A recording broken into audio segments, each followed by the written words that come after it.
시작하겠습니다. 경매, 법원 경매. 되게 어려워요. 어려운 이유가 법을 다루다 보니까 단어들이 어려운 거예요. 단어들이 되게 생소하고 평소에 써보지 못했던 말들이 많기 때문에 되게 어렵게 느껴질 거예요. 근데 그거 처음에 이 막 단어를 들었을 때 그거에 대해서 너무 스트레스 받지 마시고 그냥 가볍게 넘기세요. 뭐 법정지상권, 가처분 등기, 뭐 선순위 가처분, 후순위 이런 거에 대해서 너무 이렇게 스트레스 받지 마시고 아 이런 거구나 라고 하면서 가볍게 넘기세요. 근데 부동산도 마찬가지지만 법원 경매도 역시나 한 번 들어서는 이제 이해하기 너무 어려울 거예요. 시간 되시면 최대한 반복해서 들어야 돼. 이 녹화본을 들어야 되는데 그게 개인 생활들이 다 바쁘다 보니까 어렵죠. 먼저 법원 경매란 무엇인가 얘기를 나눠보도록 할게요. 채권자하고 채무자의 채무 관계를 해결을 해줍니다. 예를 들어서 이 A씨가 있어요. 근데 돈을 빌리고 싶어. 뭔가를 해야 되는데 돈이 부족해. 돈을 빌리고 싶은데 은행에서 이 사람한테 돈을 빌려줄 때 그냥 빌려주지 않죠. 이 사람이 갖고 있는 담보물건이라고 하는데 아파트를 갖고 있어요. 아파트. 그러면 은행은 담보물건에 근저당을 설정을 하고 그런 상태에서 돈을 빌려줍니다. 이렇게 이루어져요. 근데 여기서 채무자 A씨가 채무 이행을 잘 하면 괜찮은데 채무 이행이 제대로 이루어지지 않고 이자를 잘 안 내요. 한 3개월 정도 안 내면 은행이 할 수 있는 건 이 A씨가 갖고 있는 아파트를 바로 경매에 집어넣습니다. 바로 경매에 집어넣을 수가 있어요. 경매에 집어넣어서 법원에서는 이 담보물건을 매각을 시킵니다. 매각을 시키면 돈이 들어올 거 아니에요. 예를 들어서 이 아파트 안에 채무관계를 봤더니 A씨가 3억 빌려줬대, B씨가 2억 빌려줬대, C씨가 1억 빌려줬대. 이렇게 채무관계가 있어요. 이 상태에서 이 아파트 집주인이 갑이라고 할게요. 이 집주인이 돈을 안 갚으니까 법원에서 이거를 경매에 넣어버리는 거죠. 그럼 이 경매가 이 물건이 아파트가 5억에 낙찰이 됐어요. 그러면 요 5억으로 뭐를 하냐? 배당이라는 걸 합니다. 배당. 여기 채무자들 있죠. 이 채무 관계를 해결을 해줘요. 법원에서 알아서 쫙 배당을 해줘요. 이게 법원 경매예요. 이렇게 될 때 그럼 이 아파트가 경매로 나올 거 아니에요. 그러면 우리는 이거 경매 물건을 보고서 내가 사야겠다라고 생각하면 입찰을 하면 되는 거예요. 입찰을. 여기 경매 열려서. 이게 법원 경매라고 합니다. 그럼 법원 경매 절차에 대해서 말씀을 드려볼게요. 절차를 말씀을 드릴 건데 한 번 들어서 이해 안 될 거예요. 나중에 시간 되시면 한 번 또 보세요. 처음엔 다시 이 아파트가 있어요. A씨의 거입니다. 그럼 KB은행이 있어요. KB은행에서 5억을 빌려주면서 이거를 근저당을 잡습니다. 근데 A가 돈을 안 갚아요. 그러면 KB는 이 근저당을 기반으로 해서 이 아파트를 경매를 넣죠. KB는 경매 신청을 합니다. 경매 신청을 해요. 아, 얘가 돈을 안 갚고 있어요. 판사님, 이거 팔아가지고 내 돈, 내 채무 그거 좀 변제해 주세요 라고 신청을 해요. 그게 바로 경매 신청이에요. 경매 신청을 하게 되면 경매 개시 결정 기입 등기라는 게 등기가 되는데 다시 경매 개시, 경매를 개시하겠다 결정을 한 경매 개시 결정 기입 등기가 등기부등본, 부동산 등기부등본을 떼면은 거기에 경매 개시 결정 기입 등기가 딱 찍힙니다. 보시면 이게 등기부등본이에요. 등기부등본인데 여기에 보시면 임의 경매 개시 결정이라고 되어 있죠. 그러면서 서울 동부지법에서 2021년 5월 24일에 경매를 진행합니다. 채권자는 농협은행이에요.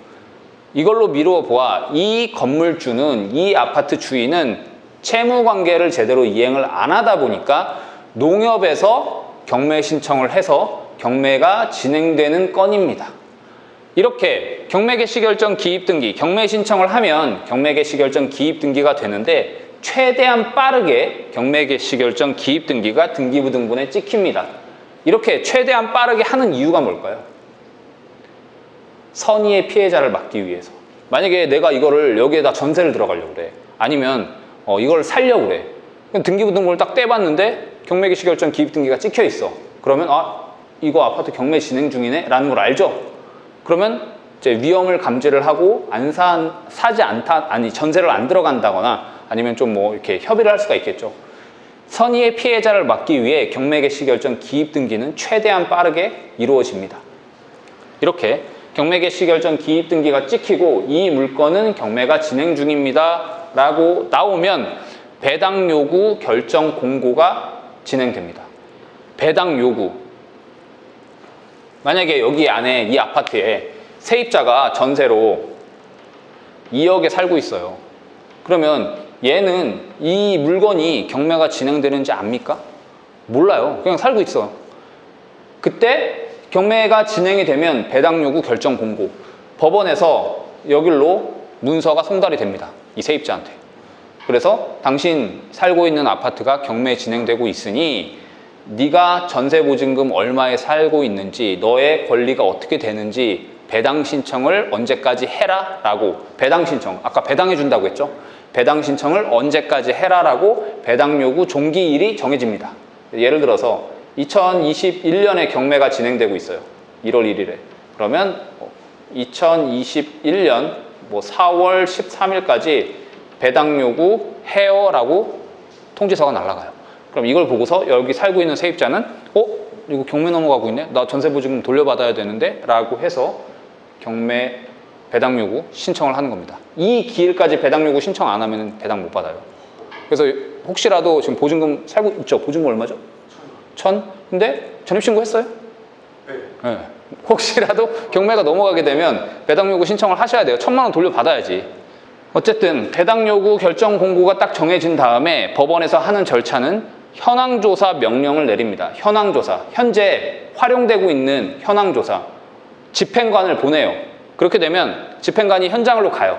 현장으로 가기 전에 뭘 하냐면 전입세대 열람이라는 걸 떼요. 전입세대 열람이 뭐냐면 용어가 그런데 전입세대 열람.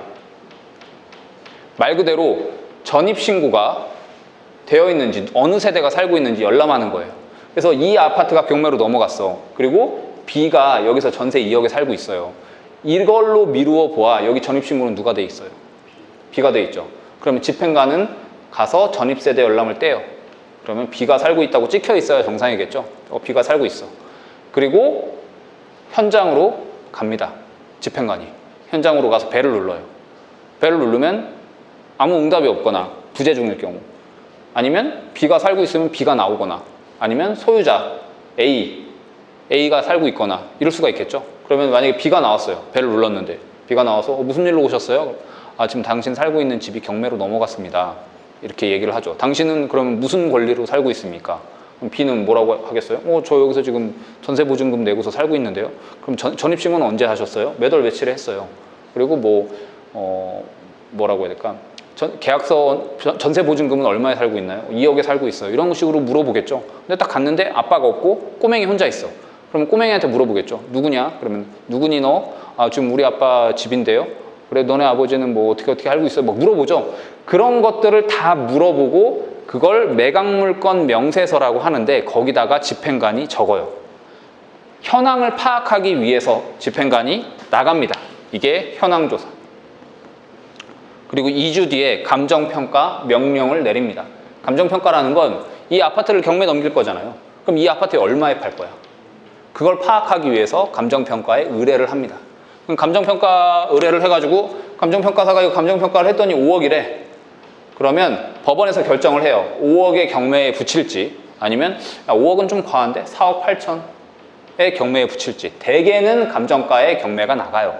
어쨌든 이 경매가를 결정하기 위해서 감정평가를 합니다. 그리고 2주 뒤에 채권 최고라고 하는데, 이 최고라는 게 민법 용어인데 최고, 알리다라는 뜻이에요. 알리다. 채권을 최고해라 라고 합니다. 이 채권 최고라는 게 뭐냐면 이 아파트에 전세보증금 2억에 살고 있는 것뿐만 아니라 KB에서 KB에서 1억 대출이 있고 우리은행에서 1억 대출이 있어요. 그러면 법원에서 너네 이 채권, 이게 채권이죠. 채권이 얼마 있는지 나한테 알려줘 라고 하는 거예요. 이게 최고하다라고 해요. 그래서 KB는 법원에 나 지금 저 사람한테 대출 1억 있습니다. 우리은행은 나 저 사람한테 대출 1억 있습니다. 라고 채권 최고를 하는 겁니다. 그리고 배당 요구 종기일이 나오고요. 이때까지 세입자는 배당 요구 신청하라고 했죠. 그리고 난 상태에서 매각 결정 공고가 이루어집니다. 요때 매각 결정 공고 때 그 물건이 떠요. 뭐 얼마에 감정가 얼마 A 아파트 뭐 얼마에 팔겠습니다라고 딱 물건이 떠요. 그럼 이거를 보고서 처음에 감정가 5억이라고 했죠. 5억. 5억에 입찰이 진행됩니다. 입찰이 진행될 때 어떻게 되냐면 호가 입찰이 아니라 옛날에는 호가 입찰이 있었어요. 딱 가면 1억 손 들고 1억 2천 손 들고 이렇게 호가 입찰을 있었어요. 근데 호가 입찰을 했더니 과거에 호가 입찰을 했더니 좀 깡패들이 개입이 된 거예요. 주변에 막 좀 분위기 험악하게 만들고 들지 마 이렇게 해가지고 좀 뭐라고 해야 될까 부당하게 경매가 진행이 됐었죠. 그러다 보니까 안 되겠다라고 해서 그 입찰이 뭐지? 어쨌든 이렇게 작성을 합니다. 이게 기일입찰. 이게 기일입찰표인데 여기다가 금액을 적어내는 거예요. 5억의 경매가 시작이 되잖아요. 그럼 5억 이상으로 적어내면 됩니다. 5억을 적어내도 되고요. 5억 1000을 적어내도 돼요. 5억 이상을 무조건 적어내셔야 돼요. 5억 이상을 적어낼 때 아무도 입찰하지 않았다. 그러면 유찰이 됩니다. 아무도. 안 돼요. 안 돼요. 네, 5억 무조건. 그리고 아무도 입찰을 안 하면 유찰이 되고 유찰이 되면 이 금액에서 20%가 빠집니다. 지역마다 다른데 20%가 빠지는 지역도 있고요. 30%가 빠지는 지역도 있어요. 20% 빠지면 얼마죠? 4억. 한 2주 뒤에 다시 4억의 경매가 이루어집니다. 그럼 4억 이상으로 적어야 되죠? 4억 이상으로 적어야 되는 거예요. 다시 여기서 아무도 응찰을 안 했어. 유찰되죠? 그럼 얼마? 여기서 20% 빠져서 3억 2천만 원의 경매가 이루어져요. 계속 20%씩 빠지는 거예요. 아셨죠? 그러면 4억이 됐을 때 3억 3천에 낙찰이 안 되죠. 4억에 진행이 되는데 경매. 아마 그걸 보신 거는 감정가가 5억인데 몇 번 유찰돼서 3억 3천에 낙찰 이걸 보셨을 건데 처음에 감정가는 5억인데 몇 번 유찰이 되니까 떨어지죠. 그렇게 되는 거예요. 자, 그렇게 해서 낙찰이 되잖아요. 내가 만약에 5억의 경매가 진행됐는데 아무도 응찰을 안 해서 유찰이 돼서 4억에 진행이 되고 있어요.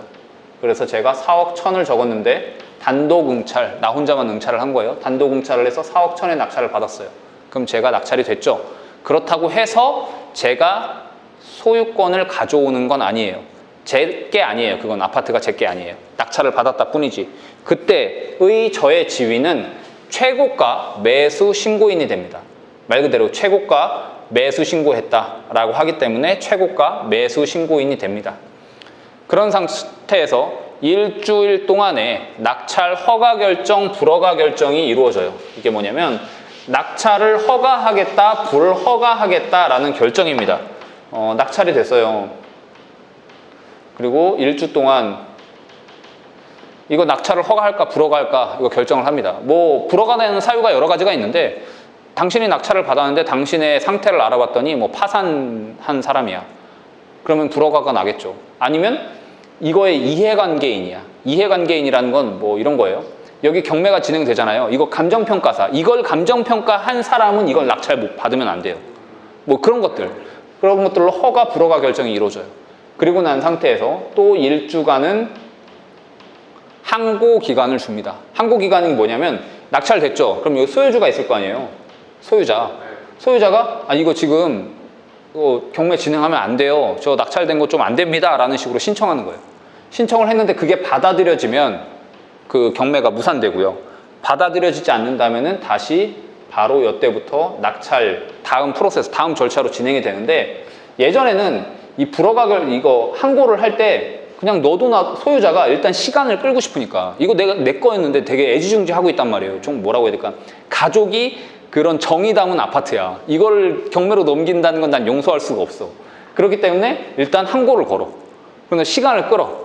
그 시간 동안에 어떻게 해서든 채무자와 그 채권자와 채무 관계를 해결하려고 노력을 해. 이런 식으로 경매 진행을 방해하기 위해서 막 항고를 했는데 지금은 이 항고를 하려면 이 보증금, 아까 5억이라고 했죠? 5억의 10%, 5천만 원을 걸고 항고를 해야 돼요. 근데 그게 받아들여지면은 5천만 원 안 떼이지만 5천만 원 내고 항고를 했어. 근데 야, 너 말도 안 되네. 이러면 5천만 원 떼야 돼요. 그러다 보니까 항고율이 많이 줄어들게 됐어요. 어쨌든 이렇게 해서 딱 2주 기간 동안에 이런 절차들이 걸린 다음에 딱 되면은 요때 그 낙찰 허가 결정이 납니다. 요때 낙찰 허가 결정. 낙찰 허가 결정이 나고 요때 그 뭐라고 해야 될까? 잔금 납부 통지서가 날아가요. 그 경매 여기다가 기일 입찰을 할 때 자기 주소 적거든요. 여기다가 주소를 적어요. 그럼 주소를 적으면 그 주소로 잔금 납부 통지서가 날아가요. 그 잔금 납부 통지서를 보면 몇 년 몇 월 며칠까지 이 계좌로 얼마만큼 잔금을 납부하세요라고 합니다. 납부하세요. 이렇게. 여기서 맞아.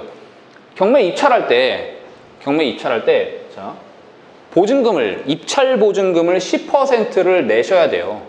10% 내셔야 되는데 아까 5억의 경매가 진행됐죠. 한 번이 유찰돼서 4억이 진행이 됐죠. 근데 제가 얼마에 낙찰받았어요? 4억 1천에 낙찰받았죠. 그럼 입찰 보증금은 이거의 10%가 아니라 경매 진행가의 10%가 진행이 됩니다. 그래서 4천만 원을 입찰 보증 봉투에 넣으셔야 돼요. 아니요, 수표. 이렇게 생겼어요. 대전지방법원. 여기다가 입찰 보증 봉투에다가 수표 한 장. 그 은행에 가셔가지고 수표 한 장으로 4천만 원 끊어주세요 하면 끊어줘요. 한 장으로. 그거 여기다가 넣으셔야 돼요. 현금 4천만 원 여기다 넣으면 경매 진행이 매끄럽지가 않아서 욕먹어요. 욕먹어. 다음부터는 이렇게 현금 들고 오지 마세요. 이렇게 얘기를 해요. 그래서 4천만 원을 여기다가 넣고 수표 한 장으로 기일 입찰표를 작성을 하신 다음에 그리고 여기 입찰 봉투에다가 이거를 넣어요. 넣은 상태에서 이걸 앞에다가 넣는 겁니다. 넣으면 이 안에 제 돈 4천만 원이 있죠. 넣으면 신분증과 함께 여기 끝에 부분을 뜯어서 줘요. 그런 상태에서 낙찰이 됐다 하면은 이 봉투를, 이 현금을, 이 돈을 법원에서 가지고 가요. 그리고 4천만 원에 대한 영수증을 끊어주고 만약에 폐찰했다, 내가 떨어졌잖아요. 그럼 이 봉투를 그대로 요거 찢은 종이 있죠. 그걸 가지고 제출을 하면 신분증과 같이 제출을 하면 이걸 돌려줘요. 그대로. 그럼 4천만 원이 고스란히 나한테 오죠. 경매가 좋은 게 돈을 잃는 게임이 아니에요. 야, 이거 4천만 원이네, 이 아파트. 4억 천 써. 그럼 4천만 원 입찰 보증금 넣잖아요. 그런 상태에서 떨어지면 4천만 원 돌려받는 거잖아요. 시간 투자는 들어가겠지만 돈 투자는 거의 안 들어가요. 경매가 이래서 매력적이죠. 다시 돌아와서 낙찰이 됐어요. 그리고 대금 지급 기한이 요때로부터 한 달 뒤까지 대금 납부를 하라고 합니다. 잔금 납부를. 요때까지도 소유권은 제게 아니에요. 그러면 소유권이 언제 넘어오냐? 잔금 납부를 하면 소유권이 저한테 넘어와요. 잔금 납부를 하면 그때부터 소유권이 나한테 넘어오는 거예요. 근데 그럼 그 다음날 바로 놓으면 바로 네. 그게 맞아요. 제가 이때까지라고 했죠. 이때까지예요. 이때 내도 돼요. 이때 내도 돼요. 요때 잔금 납부를 하면 요때부터 소유권이 제 걸로 넘어오는 거예요. 그치. 근데 혹시 이제 부동산을 만약에 사시게 될 경우엔 부동산을 살 때는 어떻게 해야 소유권이 나한테 넘어오냐면 제가 잔금 납부를 다 했다고 해가지고 소유권이 저한테 넘어오는 게 아니에요. 일반적으로 부동산 거래를 한다면 어떻게 해야 되냐? 내가 그 돈을 다 줬어. 그러면 그 사람이 갖고 있는 등기권리증이라는 게 있는데 그거를 들고 제 이름으로 등기를 쳐야 돼요. 등기를 쳐야 그때부터 소유권이 나한테 넘어오지만 법원 경매 같은 경우에는 잔금 납부 기일까지 잔금 납부를 다 하잖아요. 그럼 자동적으로 법원에서 촉탁으로 다 해서 등기까지 쳐가지고 보내줘요. 그래서 소유권이 넘어가는 시점은 잔금 납부 기일부터 소유권이 넘어갑니다. 되도록이면 이때까지 잔금 납부를 하라고 하더라도 최대한 빨리 잔금 납부를 하는 게 좋아요. 왜냐하면 잔금 납부 기일 전까지 경매를 취하할 수가 있어요. 소유자가 잔금 납부 기일이 정해졌어. 그러면 이 사람 입장에서는 이걸 너무 잃고 싶지가 않아. 그러면 그 채권자하고 KB은행하고 뭐 얘기를 해가지고 내가 이만큼 갚을 테니까 좀 경매 좀 취하 좀 해줘 라고 할 수가 있는 거예요. 그렇기 때문에 최대한 빨리 잔금 납부를 하는 게 좋기는 합니다. 근데 결국엔 이게 전부 다 내 돈 주고 사는 게 아니잖아요. 결국엔 뭐 대출 같은 거를 좀 일으킬 거예요. 그럼 대출 같은 거 일으킬 때 바로 대출이 안 되잖아요. 그리고 대출을 일으키는 것 때문에 시간이 조금 딜레이 될 수는 있죠.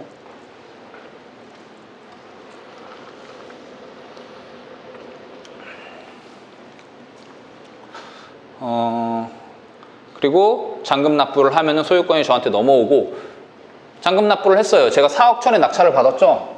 그럼 요 돈 가지고 배당을 해야죠. 각 채권자들한테 요 돈을 배당을 쫙쫙쫙쫙 해줍니다. 배당 기일이 잡히면 그때 채권자들은 모여가지고 돈을 받아가요. 그리고 경매는 끝납니다. 이게 경매의 진행 과정이에요.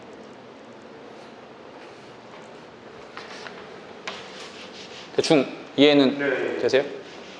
책에서 읽었던 내용 좀 있죠? 유찰되는 게 딱 나오는 그 5억 잡혔을 때 좀 낮은 금액을 다들 쓴 게 네. 딱 그 처음 그걸로 본 거 같아요. 네, 처음 감정가 5억. 그래서 왜 이렇게 낮게 이거를 그쵸. 유찰됐지 했는데 네. 아무도 응찰을 안 하니까 가격이 떨어지는 거죠.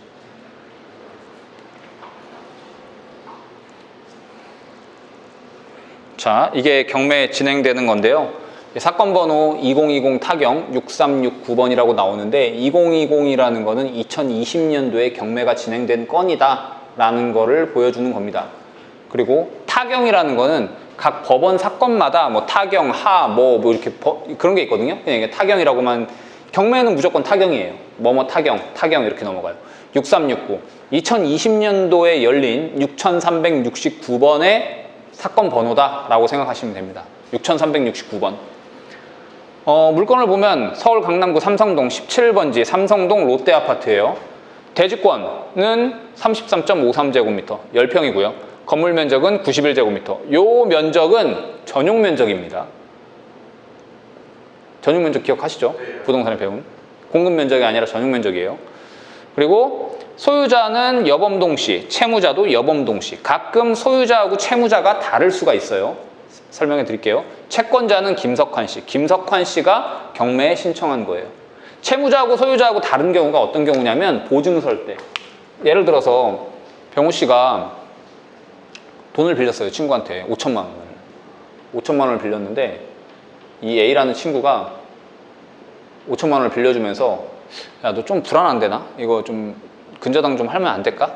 그랬더니 야, 나 아무것도 없는데? 그렇게 얘기를 하는 거죠.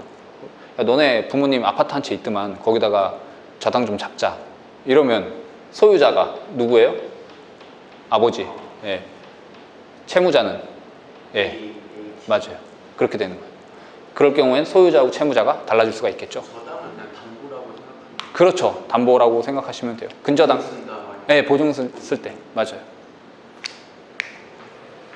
그리고 여기서 보면 감정가가 20억 4천만 원인데 최저가가 20억 4천만 원. 처음에 이렇게 경매가 시작이 되죠. 보증금은 이거의 10%인 2억 400만 원. 10% 이렇게 경매가 진행이 됩니다. 근데 요거 보면은 감정가가 2억인데 한번 유찰이 됐죠. 한번 유찰이 되면서 80%로 떨어지죠. 1억 6,500으로. 그러면서 보증금은 2억의 10%가 아닌 요 최저가의 10%로 1,656만 원의 보증금, 입찰 보증금. 기억나시죠? 입찰 보증 봉투. 여기다가 넣으셔야 돼요. 그래서 금액을 1,650만 원보다 높게 쓰는 거예요. 1,650만 원보다 높게 써서 경매에 응찰하시면 돼요. 1,600이래. 1억 6,500보다. 그래서 1억 7천 쓰셔도 되고 당연히 2억 넘게 쓰셔도 돼요. 최저가보다 무조건 낮으면 안 되죠. 네, 낮으면 안 돼요. 최저가보다 높게 쓰셔야 돼요.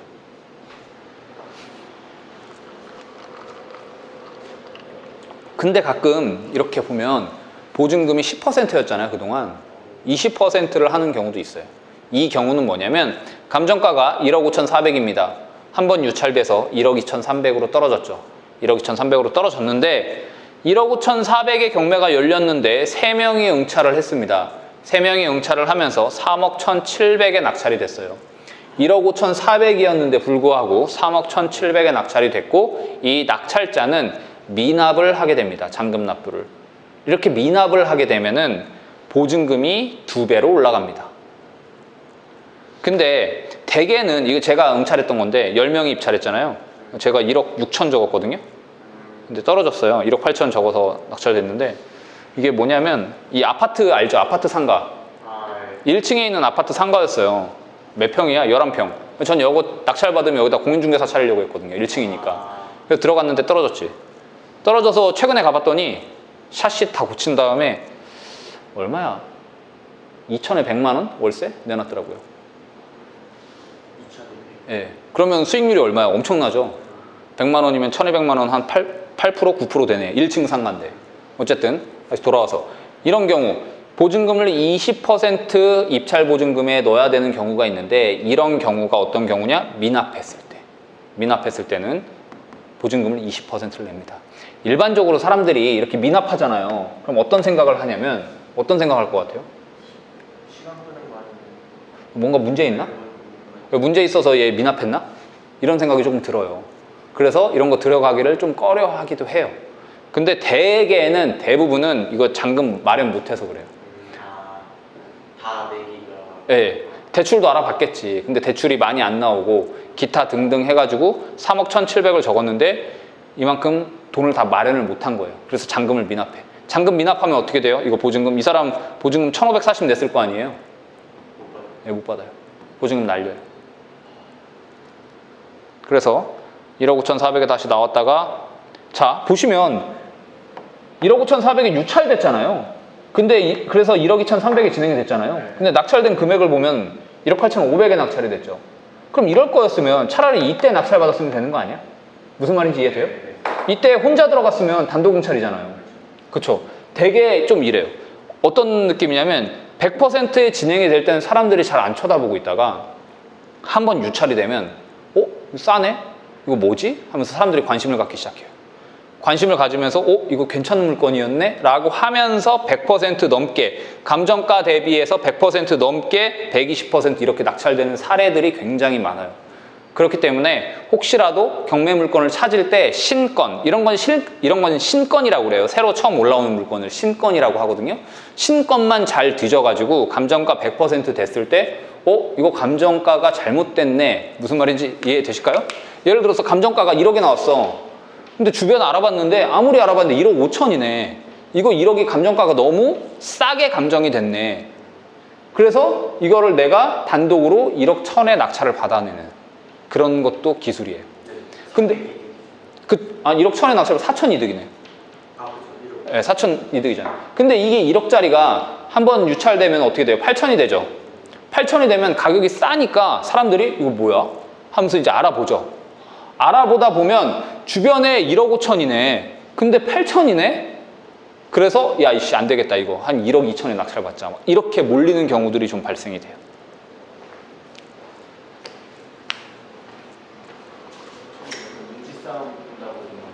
예, 그렇죠. 그래서 저는 주로 이제 신건만 먼저 보기도 해요. 신건 딱 보고서 감정가 100% 된 것들 한번 쫙 훑어보다가 기억나죠? 그 전 시간에 감정가 1억 얼마에 나온 거 빌라 있었잖아요. 성남에 근데 1억 7천에 낙찰됐잖아요. 지금 4억이고. 그것도 그런 맥락이죠. 싸다라고 생각했는데 그건 너무 싸다 보니까 사람들이 다 알아버렸던 거죠. 아까 말한 그 2억이 했어도 어떻게 보면 이득이었죠. 이득이죠. 이득이었지. 근데 그때 2억이 했으면 이상한 눈으로 쳐다볼 텐데. 그랬겠죠. 그런 경우가 많아요. 부동산에. 그런 경우가 많아요. 대금 납부와 소유권 이전. 대금 납부와 동시에 소유권의 이전된 것으로 본다. 대금 납부를 하면은 저희한테 소유권이 넘어온다고 했잖아요. 그리고 대금 납부를 하면 기타 권리들을 말소하고 소유권을 등기해 준다.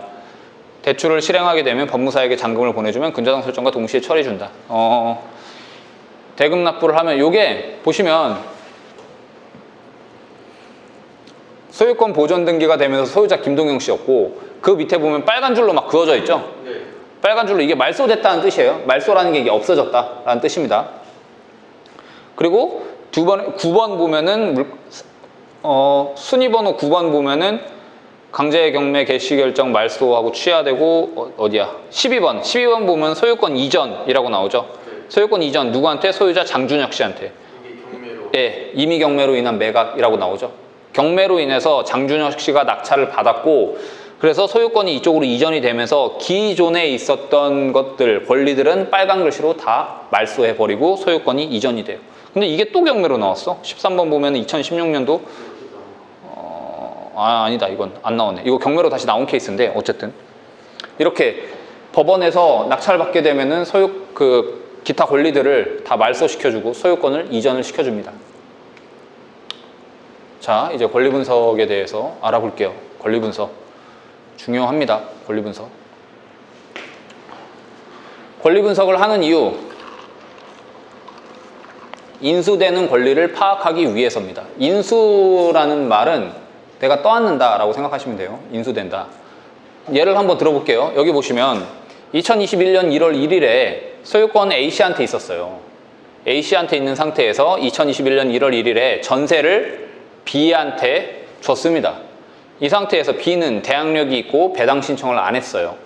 근데 A는 그 C은행으로부터 돈을 빌리면서 근저당을 설정을 했습니다. 근데 A가 채무 이행을 제대로 안 하다 보니까 C은행에서 경매를 넣었어요. 이럴 경우에 이 B 보증금이 1억이라고 가정을 해봅시다. 전세 보증금이 1억이래요. 그러면 이 1억에 대한 보증금은 어떻게 될까요? B한테는 못 받잖아. 그쵸. 만약에 D가 낙찰받았어. 내가 낙찰받았어, 이 물건을. 그러면 저는 이 전세 보증금 1억을 인수할까요? 아니면 인수 안 할까요? 이렇게 되는 문제가 돼요. 이거 인수되거든요? 인수된다는 얘기는 저 빌라가, 저 아파트가 예를 들어서 2억이라고 가정을 해봐요. 시세가 2억인데 전세 보증금이 1억이라고 했죠. 근데 내가 이거를 1억 5천이라고 해서 싸네. 주변 2억인데 낙찰을 받아요. 그럼 1억 5천에 샀죠. 그럼 이걸 제가 인수한다고 했죠. 그럼 저는 얼마에 사는 거예요? 2억 5천에 사는 거죠. 이거 파악하기 위해서 권리 분석을 하는 거예요. 아니, 샀으면 보증금 나갈 때 1억을 줘야 돼. 얘를 내보내려면 1억을 줘야 돼요. 네. 요거 알아보려고 하는 거예요. 권리 분석을. 자, 일단 권리 분석을 하기 전에 말소 기준 권리라는 거를 찾으셔야 됩니다. 말소 기준 권리. 이게 법 용어는 아니에요. 그냥 경매하는 사람들이 붙여놓은 말이에요. 말소 기준 권리. 말 그대로 말소 기준 권리. 말소 다 없애버리는 거. 기준이 되는 권리를 말소 기준 권리라고 합니다. 말소 기준 권리가 될 수 있는 거는 저당권, 가압류, 담보가등기, 경매 개시 결정, 기입 등기 중 가장 빠른 거예요. 다시 한번. 저당권, 가압류, 담보가등기, 경매 개시 결정, 기입 등기 중 가장 빠른 거를 말소 기준 권리라고 합니다. 계속 나올 거예요. 너무 어렵게 안 받아들이셔도 돼요. 자, 여기 보시면 소유권 이전, 정호권, 근저당권 설정, 근저당권 설정, 압류, 임의 경매 이렇게 되어 있죠. 여기서 가장 빠른 거 뭐예요? 요거죠. 이거 제일 빠르잖아요. 시간순으로 보면 2017년 8월 22일이잖아요. 소유권 말고. 2017년 8월 22일이 제일 빠르죠. 근저당권 설정.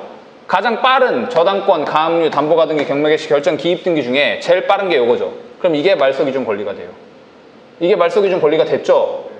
근저당권이 말소 기준 권리가 될 수 있는 건 저당권, 가압류, 담보가등기, 경매 개시 결정, 기입 등기 중에 가장 빠른 건데 여기서 보면은 근저당권 설정 요게 가장 빠른 등기죠. 말소 기준 권리죠. 말소 기준 권리가 되죠. 그럼 이 밑은 전부 다 말소돼요. 이 밑은 다 말소되기 때문에 이건 낙찰받으면 인수하는 물건이 하나도 없습니다. 낙찰받아도 돼요. 이거는. 이렇게 찾는 거예요. 다시 한번 그 다음 거 볼게요. 소유권 이전 손석. 그리고 근저당, 가압류, 압류, 임의경매, 가압류, 공매 여러 개가 있죠. 제일 빠른 게 뭐예요? 이거죠. 이 밑은 뭐라고 했어요? 다 말소. 그럼 이거 낙찰받아도 돼요. 끝입니다. 이거예요. 너무 쉽죠? 그래서 다른 케이스는 어떻게 돼요? 다른 케이스 이제 뒤에서 설명할게요. 이게 제일 쉬운 거예요. 근데 여러분이 보시는 경매 물건 중에 90% 이상 이런 거예요. 그래서 그 유튜브 같은 데 보면은 3분 안에 끝내는 권리 분석 막 이런 게 나오잖아요. 그게 이거예요. 이런 것들은 당연히 3분? 3분이 뭐야? 몇 초 안에 끝내지. 그거고, 근데 항상 인수되는 권리가 있습니다. 항상 인수되는 권리는 예고등기, 법정지상권, 유치권은 항상 인수가 됩니다. 뒤에서 또 설명할게요. 이 말은 예고등기, 법정지상권, 유치권이 인수된다고 했잖아요. 이 말은 말소기준 권리가 여기 있죠? 그럼 요 밑에 예고등기가 있어요. 그럼 어떻게 돼요? 인수. 다시 말소기준 권리 여기 있어요. 이 밑은 전부 다 뭐라고 했어요? 말소라고 했죠. 근데 예고등기가 여기 있어. 인수입니다. 예고등기. 예고등기. 예고등기 무조건 인수된다고 했잖아요. 예고등기가 만약에 이쪽에 있다. 무조건 인수입니다. 뒤에 있다 하더라도. 자, 권리분석. 물권에 대해서 알아볼게요. 물권은 딱 정해져 있어요. 이렇게. 소유권, 점유권, 지상권, 지역권, 전세권, 저당권, 유치권, 질권 이렇게 딱 정해져 있는데 이게 물권이라고 해요. 소유권은 소유자가 법률의 범위 내에서 소유물을 사용수익 처분할 수 있는 권리입니다. 사용수익 처분.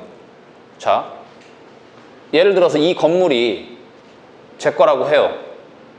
이 건물이 제 거면 이 건물을 제가 사용해도 되죠. 이 건물을 제가 수익이라는 건 전세를 주든 월세를 주든 제 마음대로 할 수 있죠. 처분, 내 마음대로 부실 수 있죠. 그쵸? 요거랑 반대되는 거 뭐냐면 전세권이에요. 전세권은 용익물권이라고 하는데 용익물권과 담보물권이 있거든요. 용익은 사용하고 수익하겠다. 사용수익을 용익이라고 합니다. 사용수익을 용익이라고 하고 전세권이 대표적인 용익물권입니다.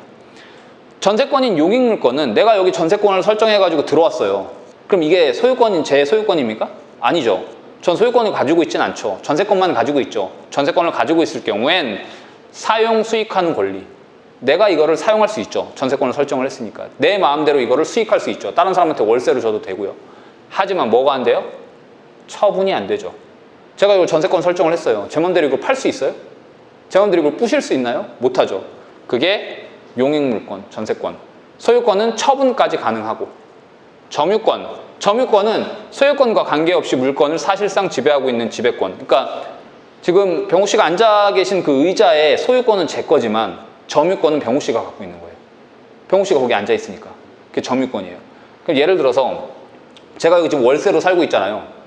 점유권은 제가 지금 갖고 있죠. 제가 여기서 사용수익하고 있으니까 제 마음대로. 근데 소유권은 집주인한테 있는 거죠. 네. 물론 집주인도 점유권을 갖고 있어요. 그거를 직접 점유권을 갖고 있다. 저는 여기 간접 점유권을 갖고 있다라고 해요. 제 게 아니니까. 간접 점유, 직접 점유. 뭐 그건 너무 깊이 들어가는 거고. 어쨌든 다시 돌아와서 용익물권엔 지상권, 지역권, 전세권이 있는데 전세권은 말씀을 드렸고 지상권은 타인의 토지에 기타 공작물, 수목을 소유하기 위해서 그 토지를 사용할 수 있는 권리. 되게 이거 지상권은 그렇게 중요하지 않은데 내가 거기다가 지상권을 설정을 해가지고 뭐 농작물을 재배한다거나 이런 때 많이 쓰입니다. 그리고 지역권은 별로 중요하지 않으니까 좀 넘어갈게요. 담보물권에는 저당권, 유치권, 질권이 있는데 담보물권, 물건을 담보하기 위해서 대표적으로 저당권이 담보물권입니다. 채무자가 담보로 제공하는 부동산을 인도받지 않고 관념상으로 지배하여 채무가 변제가 없을 시 은행에서 나한테 아파트 담보를 잡고 저당권을 설정을 했어요. 근데 채무 변제를 안 해. 제가 부동산으로부터 우선 변제를 받을 수 있는 걸로. 아파트를 내 부동산을 처분해가지고 돈을 우선적으로 변제받을 수 있는 권리. 돌려받을 수 있는 권리. 그게 저당권입니다.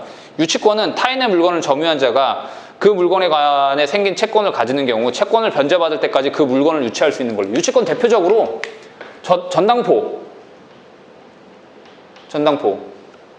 제가 시계가 롤렉스가 있어요. 근데 급하게 돈이 필요해요. 한 1,000만 원이. 그래서 롤렉스를 전당포에 맡깁니다. 맡기면서 나 돈 1,000만 원만 빌려주세요. 그럼 전당포에서 나한테 1,000만 원 빌려주겠죠. 그러면 내가 이거 찾아오려면 롤렉스 찾아오려면 전당포에 얼마 줘야 돼요? 1,000만 원 줘야 되죠. 뭐 이자 플러스 한다고 하더라도. 이게 유치권이에요. 전당포는 이 롤렉스 시계에 대해서 유치권을 행사할 수 있습니다. 그게 유치권이에요. 그거 샤시 알죠? 샤시 설치 비용 비싸죠. 그러면 공사업자들이 여기다가 신축을 지으려고 해요. 그런 상태에 여기 샤시를 설치를 했어요. 공사 대금을 받아야 되는데 이 건물주가 공사 대금을 안 줘요. 그럼 샤시 설치 비용을 달라고 해야 되잖아요. 그럴 경우에 이 공사업자는 할 수 있는 게 유치권. 돈 안 돌려줬잖아. 돈 돌려받을 때까지 이걸 유치할 수 있는 권리. 그게 유치권이에요. 유치권, 무조건 인수되는 권리입니다. 무조건 인수되는 권리, 예고등기, 유치권, 법정지상권.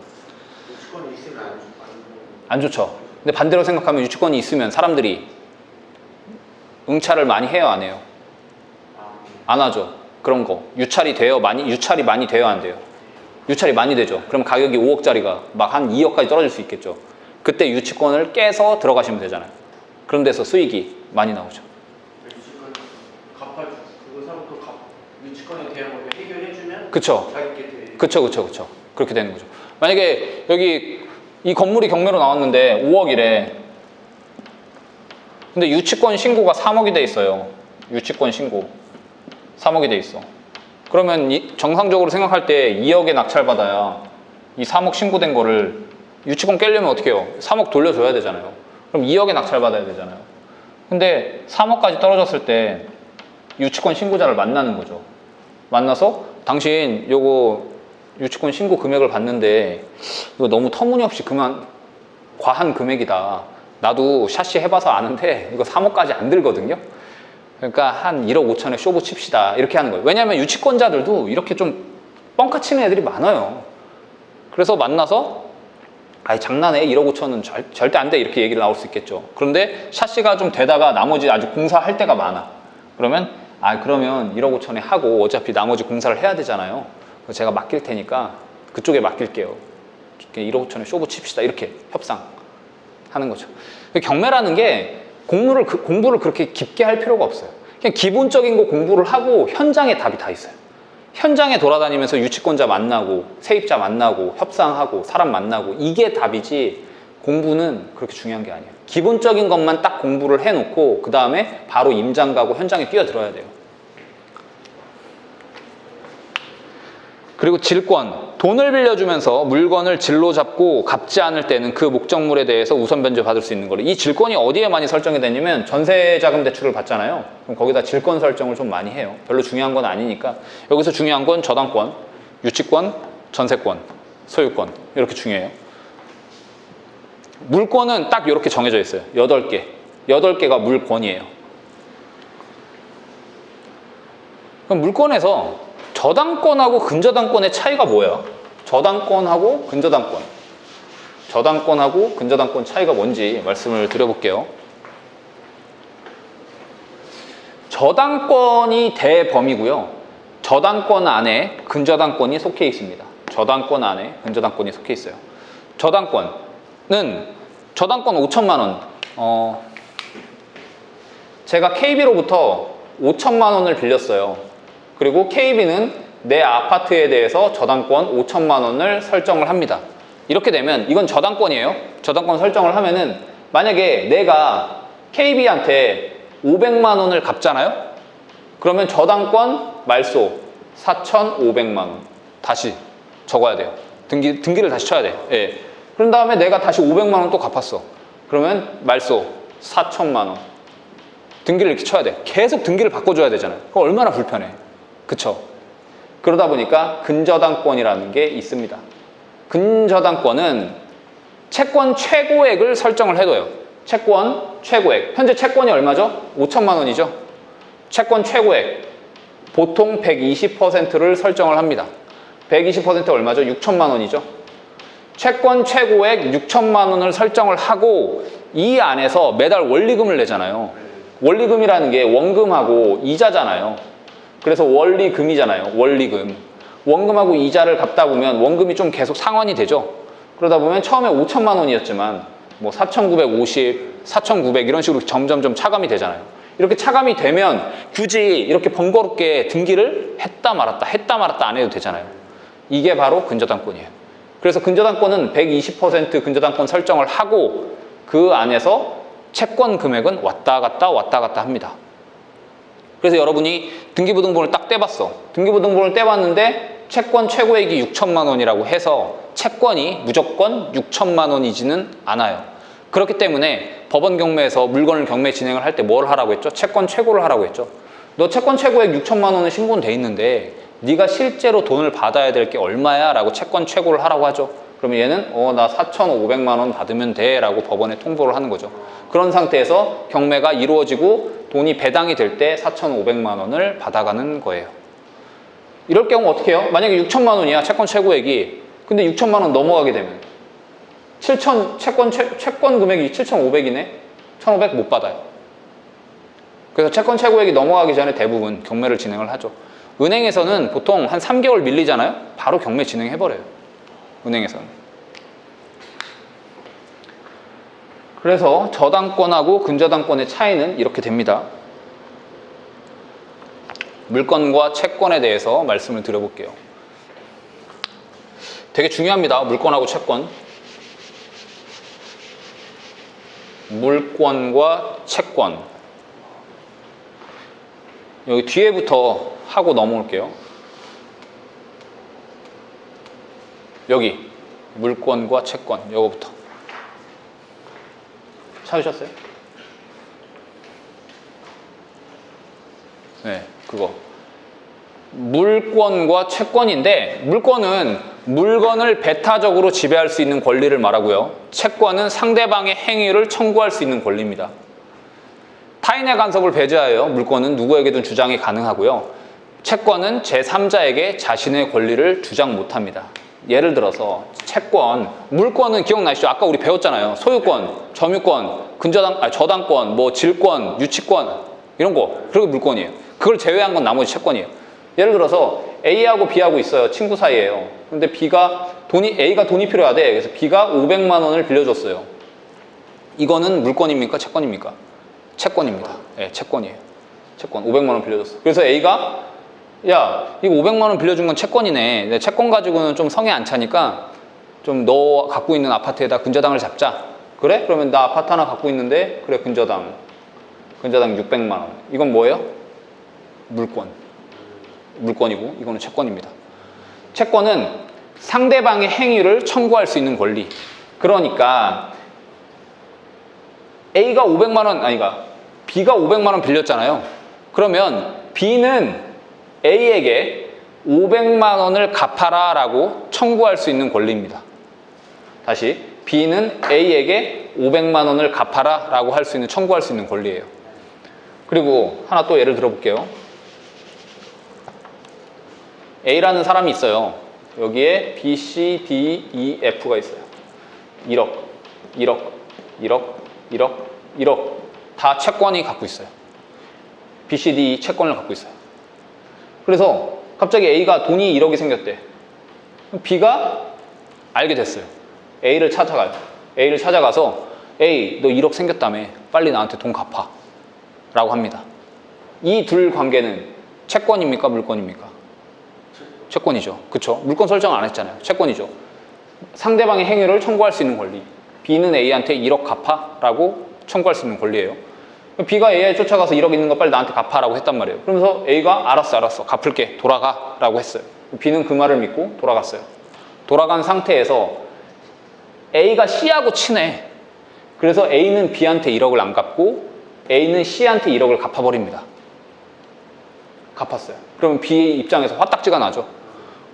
C한테 찾아가서 야, 그 1억 나한테 갚기로 했어. 왜 빨리 나한테 돌려줘 라고 할 수 있을까요? 없을까요? 못해요. 왜? 채권이니까. 제3자에게 자신의 권리를 주장을 못합니다. 그 말인즉슨 A는 C한테 1억을 갚았다 하더라도 제3자잖아요. B는 C한테 1억을 돌려달라고 말은 못해요. 할 수 있는 건 B는 다시 A한테 1억 갚아. 이거밖에 못해요. 그게 이거예요. 상대방의 행위를 청구할 수 있는 권리, 제3자에게 자신의 권리를 주장 못합니다. 이해되셨죠? 여기서 한번 예를 들어볼게요. A랑 C랑 가족이어도 안 되죠. 네. 돈 빌려주는 거 아닙니다. 무조건 근저당 설정하셔야 돼요. 물권. 근데 이 상태에서 A 있고요. B, C, D, E, F 이렇게 있어. 아니다. 다시. 이렇게 한번 예를 들어볼게요. A가 이 아파트를 갖고 있어요. 아파트를 갖고 있는데 B한테 전세권이 아닙니다. 전세권은 물건이에요. 전세, 보증금 1억. 이 전세는 물건입니까? 채권입니까? 이거 채권이에요. 채권. A가 아파트를 갖고 있는데 B가 세입자로 들어왔어요. 그러면 1억을 누구한테 줘요? A한테 주죠. 그러면 1억을 줬잖아요. 1억을 줬다는 거는 B는 A한테 1억을 돌려줘라고 할 수 있는 권리가 있죠. 채권. 이게 채권이에요. 1억의 전세 보증금을 살고 있어요. 이런 상태에서 갑자기 C한테 팔은 거예요. 매도 했어요. 그럼 소유권은 누구한테 있어요? 소유권은 채권입니까? 물건입니까? 물건이죠. 이거는 채권입니까? 물건입니까? 채권이라고 했죠. 이건 물건이죠. 얘한테 팔았단 말이야. 그런 상태에서 C는 B한테 나 건물주야. 나 이거 갖고 있는 내 소유주야. 나가 라고 했어요. B한테. 그러면 B는 나가야 됩니까? 말아야 됩니까? 나가야 돼요. 왜? 이건 물건이고 이건 채권이니까. 그러면 이 보증금 1억 어떻게 해요? 누구한테 달라고 해야 돼? 맞아. 왜? 채권이니까. 얘는 물건이고. 채권은 상대방의 행위를 청구할 수 있는 권리. 이 채권은 B는 A에게 갖고 있는 거죠. 채권을. 그러면 제3자에게 자신의 권리를 주장 못함. C한테 제3자잖아요. 자신의 권리를 주장할 수 있나요? 못하죠. 쫓겨나는 거예요. 이렇게. 이해되셨죠? 네. 그럼 B는 어떻게 해요? 뒤에서 얘기할게요. 자, 다시 한번. 물건을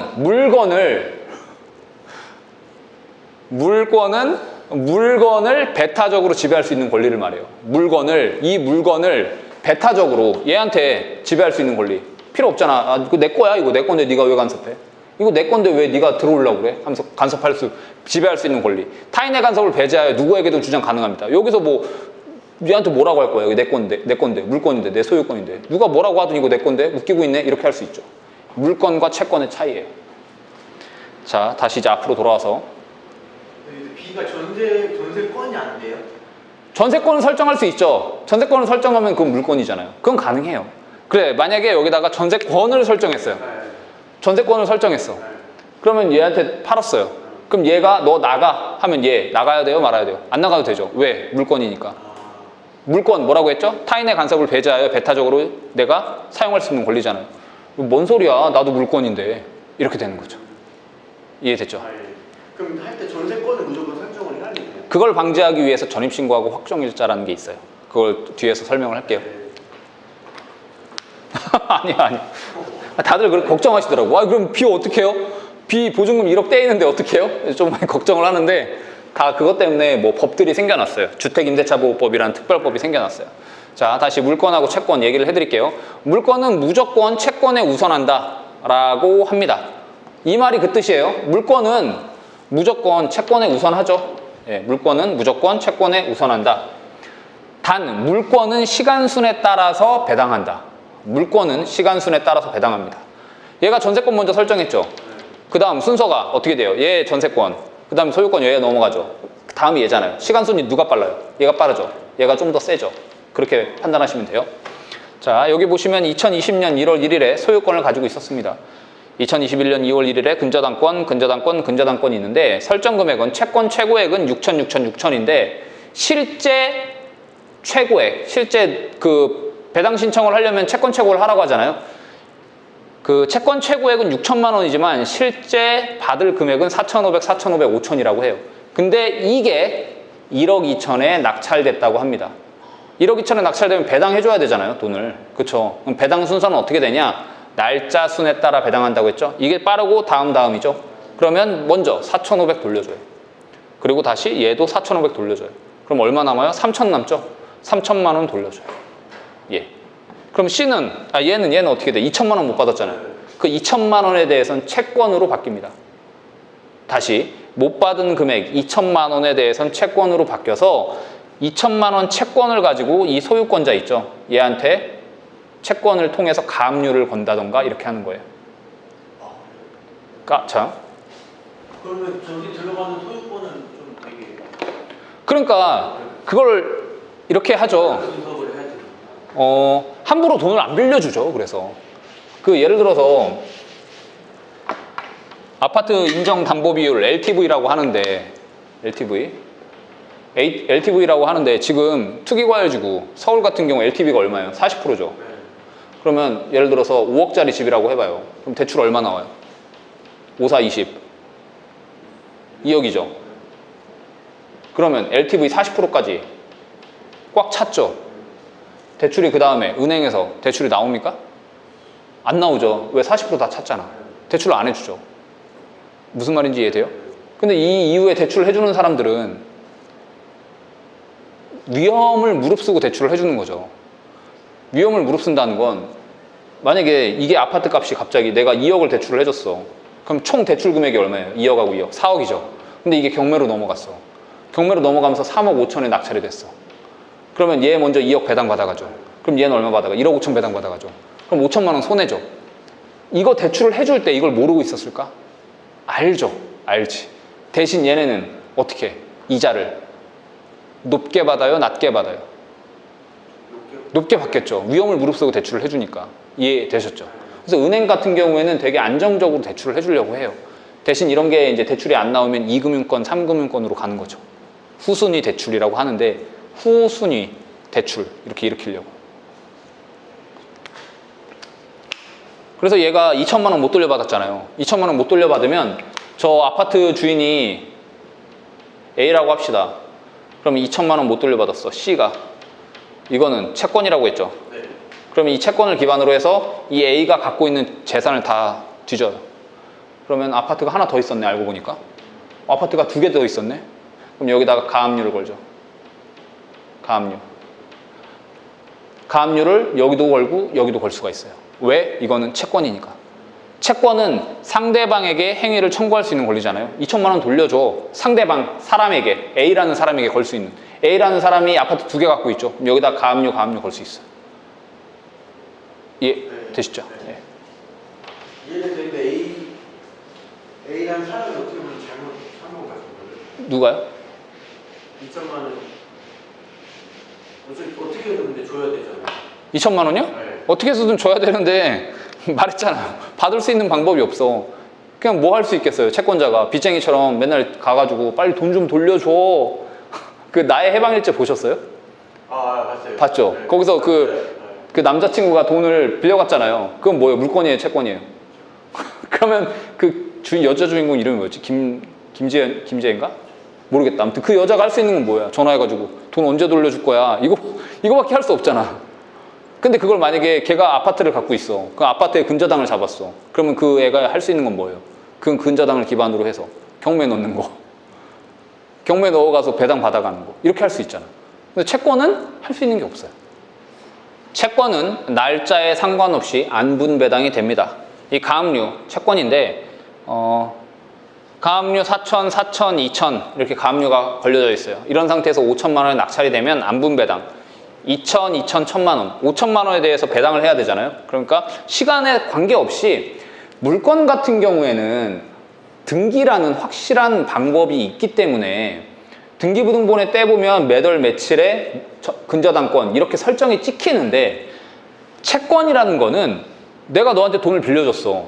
언제 빌려줬는데 얼마를 빌려줬는데 이거를 확실하게 증명을 할 수가 애매해요. 증명하기가.